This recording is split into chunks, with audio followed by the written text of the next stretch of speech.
কিন্তু পুলিশকে কারা ব্যবহার করেছে তাদেরকে নিয়ে কেউ কথা বলে না। আপনারা কোন সরকারের দলীয় লাঠিয়াল বাহিনী হিসেবে আর নিজেরা কাজ করেন না। আমরা দেখছি একটা পক্ষ সংস্কারের বিপক্ষে অবস্থান নিয়েছে। দলপন্থী প্রশাসন, পুলিশ, নির্বাচন কমিশন, বিচার বিভাগ, আমরা কোনো দলপন্থী আর চাই না। যেই বাংলাদেশে আমরা রাষ্ট্রের প্রত্যেকটা প্রতিষ্ঠানকে আমরা জবাবদিহিতার মধ্যে নিয়ে আসতে পারবো।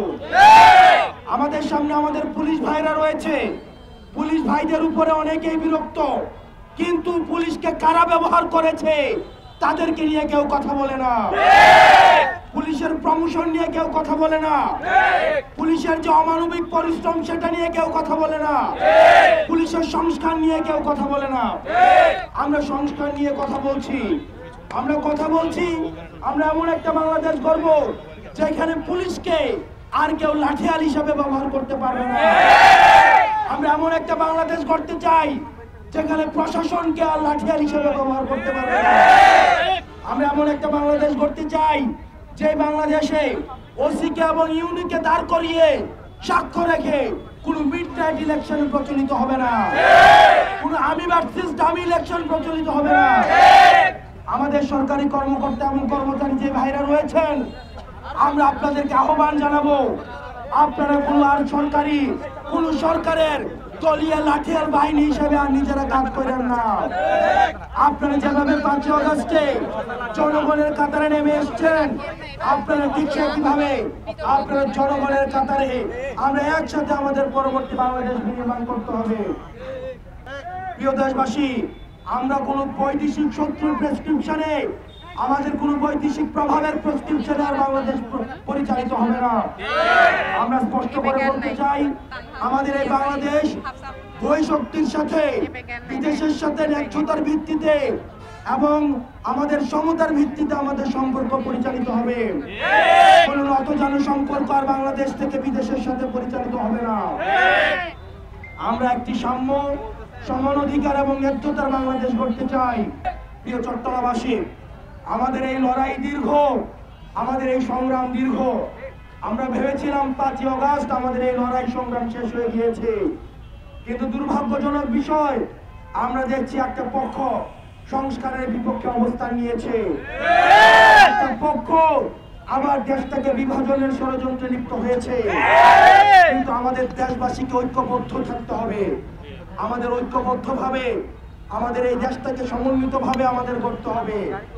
রাজনৈতিক ছোট ছোট মতপার্থক্যকে জাতীয় স্বার্থে দূরে রেখে আমাদেরকে ঐক্যবদ্ধভাবে আমাদের দেশটাকে করতে হবে।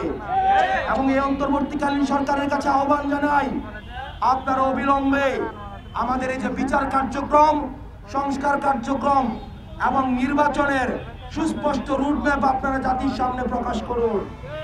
এবং রাষ্ট্রের যে অন্যান্য সংগঠনগুলো রয়েছে, আইন শৃঙ্খলা বাহিনী রয়েছে, আপনারা ভুলে যাবেন না, আপনাদেরকে অতীতে এই ফ্যাসিবাদী হাসিনা শাহী সরকার আপনাদেরকে সেটা ব্যবহার করেছে, আপনাদেরকে জনগণের বিরুদ্ধে দাঁড় করিয়ে দিয়েছে। পুলিশ, সেনাবাহিনী এবং সরকারের অন্যান্য যারা রয়েছে তারা জনগণের বন্ধু, তারা জনগণের সহযোগী। কিন্তু হাসিনা শাহী সরকার জনগণের সাথে রাষ্ট্রের প্রত্যেকটা প্রতিষ্ঠানকে জনগণের বিরুদ্ধে দাঁড় করিয়ে দিয়েছে। আমরা স্পষ্ট করতে চাই, রাষ্ট্রের যে প্রতিষ্ঠানগুলো রয়েছে সেই প্রতিষ্ঠানগুলো হবে স্বাধীন এবং জনগণের সাথে সেই প্রতিষ্ঠানগুলো থাকবে জবাবদিহিতামূলক ন্যায্যতার সম্পর্ক। আমরা এনসিপি থেকে নিশ্চিত করতে চাই, কোন প্রতিষ্ঠানকে এনসিপি নিয়ন্ত্রণ করবে না, কোন পুলিশকে এনসিপি নিয়ন্ত্রণ করবে না, প্রশাসনকে এনসিপি নিয়ন্ত্রণ করবে না। পুলিশ হবে বাংলাদেশপন্থী, অ্যাডমিনিস্ট্রেশন হবে বাংলাদেশপন্থী, বিচার বিভাগ হবে বাংলাদেশপন্থী, নির্বাচন কমিশন হবে বাংলাদেশপন্থী। কোন দলপন্থী প্রশাসন, পুলিশ, নির্বাচন কমিশন, বিচার বিভাগ, আমরা কোন দলপন্থী আর চাই না। এই তরুণ প্রজন্ম অনেক রক্ত দিয়েছে, অনেক সংগ্রাম করেছে, অনেক ত্যাগ তিতিক্ষা করেছে। আমরা বুঝে গিয়েছি, এই রাষ্ট্রের কল্যাণের জন্য আমরা যদি কল্যাণ করতে চাই, আমাদেরকে দল মত এবং স্বার্থের ঊর্ধ্বে উঠে আমাদের এই বাংলাদেশটাকে কেন্দ্রবিন্দু করে আমাদেরকে এগিয়ে যেতে হবে।